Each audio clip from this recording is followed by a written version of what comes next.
back to Mr. Keith Online. I'm so glad you came back. Today is my first interview with a mortgage professional, one of those professionals I talked to you about in my introductory videos at the beginning of our time. Today I have Michael Cullen. Michael Cullen is a loan originator with Quick Quote Mortgage. So I'm really glad that you're with us today, Michael. Thanks for having me. I appreciate it. So Michael, one of the questions that I get for first-time home buyers or home buyers in general is what's the first thing that they need to do? My response usually is they need to get pre-approved. Can you tell me what is a pre-approval and what is the process in getting pre-approved? Yeah, of course. So a pre-approval, simply put, is the amount of money that you can buy a house with. It's going to be your purchase price.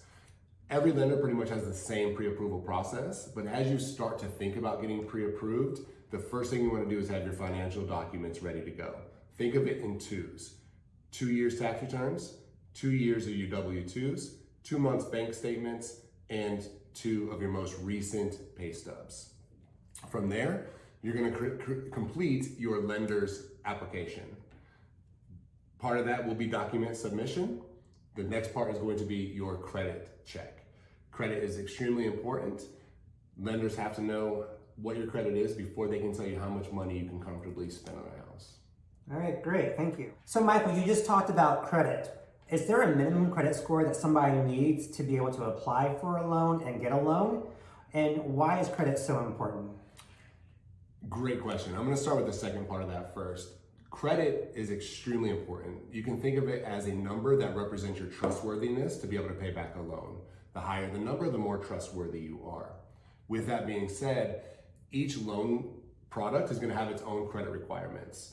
Something traditional like an FHA loan, we can get you approved, or we can get that loan through with about a 580 credit score. That's going to be kind of the minimum. However, there are some loan options where you can go as low as a 500 with your credit and still get approved. Okay, great. So Michael, you just talked about an FHA loan. Can you tell us what the difference is between a conventional and an FHA loan is? Sure. Most people, when they go to get a loan, they're going to fall in one of those two categories, FHA or conventional. The biggest difference is an FHA loan is government backed, so it's backed by the government. It only requires 3.5% down, and they're a little bit easier to get due to more lenient debt to income requirements as well as credit scores. Remember, we had that 580, whereas when it comes to conventional, you're going to be a little bit higher. You're going to need to be in the 6s to be able to qualify for a conventional loan. However, conventional loans do allow you to put as little as 5% down, and they have a little bit less requirements on the property itself. Okay, thanks. You're welcome. Okay, Michael, so one of the last questions I want to talk to you about is a burning question that a lot of my buyers often ask. Once they get pre-approved and they buy a house and they're in contract, what are the do's and don'ts until they close on the house? Great question. Finances are going to be number one focus when it comes to getting into contract until you close on your house. So within the first probably 30 days after getting under contract, you want to make sure that you maintain secure finances. You want to limit your spending. You definitely do not want to open up new lines of credit. You don't want to make large purchases. All of these are going to reflect because the lender is going to request more documents. So that way we can make sure that your credit maintained the way it maintained its original level. We're going to make sure that you have funds in your account to close. Big purchases, new lines of credit, those are definitely going to be things that affect you between contract to close. All right, so when in doubt, if a buyer has a question about their finances, they should just reach out to their loan originator. Definitely. I'm always available. Whoever you're working with should be available to answer those questions, especially about large purchases or how you handle your finances. All right, well, thank you. Yeah, no problem. My pleasure.